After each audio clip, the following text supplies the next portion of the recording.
ये बात सच निकली पुलिस की जांच में कि मामा ने उस परिवार को कुछ पैसे दे रखे थे। उस पैसों की वजह से अपनी बहन और बहनोई उसके आगे बोल नहीं पाते थे। तो उस मामा ने उसका फायदा उठाते हुए कि जो मैं भांजी को घुमाने ले जाऊं, घर वाले भेज देते थे।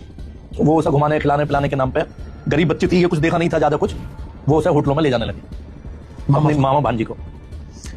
उस नाबालिग बच्ची को वो होटल में ले जाने लगे। उससे उन्होंने मामा ने प्यार से डरा धमका कर जैसे भी रहे उससे रेप किया, फिजिकल रिलेशन बना लिए। उससे वो प्रेग्नेंट हो गई। प्रेगनेंसी का पता करीब 2-3 महीने बाद जाकर चला। उसे लड़की को कुछ अंदाजा नहीं हुआ या जो भी कुछ रहा। नाबालिग बच्ची थी। घर पे भी उसने डिस्कस नहीं कर पाई घर पे हमारे। मामा ने कोई दवाई वगैरह भी उसे दी होगी। मामा का कहना था कि हमने गर्भपात का प्रयास किया लेकिन वो सफल नहीं हुआ।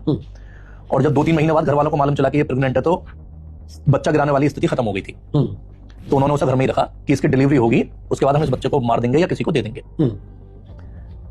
और बहरहाल जब उसकी डिलीवरी हुई जिस रात को, माँ को अपनी बेटी की हालत, जब वो लौट के आई खेत पे से कि डिलीवरी हो गई है, बेटी की हालत देख के तरस आया। माँ ने मामा से संपर्क करके अपने भाई से संपर्क करके उसे उल्टी सीधी सुनाई कि तू देख तेरी वजह से मेरी बच्ची की क्या हालत हो गई है। तो वो मामा अपनी गलती मानने की बजाय वो बड़े गुस्से में आता है और जब मैंने पहले ही, और कहता है उस लड़की से, जब मैंने पहले ही कहा था कि इस बच्चे को गिरा दे कि नहीं जी जान को खतरा है, तूने ये कहकर 3 महीने के बाद इनकार कर दिया और आज ये स्थिति आ गई। और मामा ने नोक झोंक के बाद तमंचा निकाल के उसे गोली मार दी लड़की को। और देखिए ये गरीबी ही एक कारण थी कि एक लेडी जिसकी नाबालिग बच्ची की हत्या हो गई, उसकी बच्ची किन मनोदशा से गुजरी, जब उसकी प्रेगनेंसी हुई, डिलीवरी हुई, आकर उसका मर्डर भी हो गया। और फिर भी एक औरत अपने भाई को बचाना चाह रही थी, उस दरिंदे को बचाना चाह रही थी। तो ये केस खुला और इस घटना ने, जो उस समय शहर कोतवाल थे राजेश कुमार जी, तो उन्हें भी काफी प्रभावित किया था। तो 2-3 दिन तक हम जब भी कोतवाली में जाते थे आपस में या वो मिलते थे कहीं पर, तो हम उसमें चर्चा होती थी। तो साजिद जी हम लोग बैठे हुए थे, ये तो हो गया एक घटना का खुलासा, लेकिन हर घटना कुछ ना कुछ सीख देकर जाती है, सबक देकर जाती है। तो इस घटना ने एक तो हमें यह सबक दिया कि कभी किसी पे अंधविश्वास मत करो।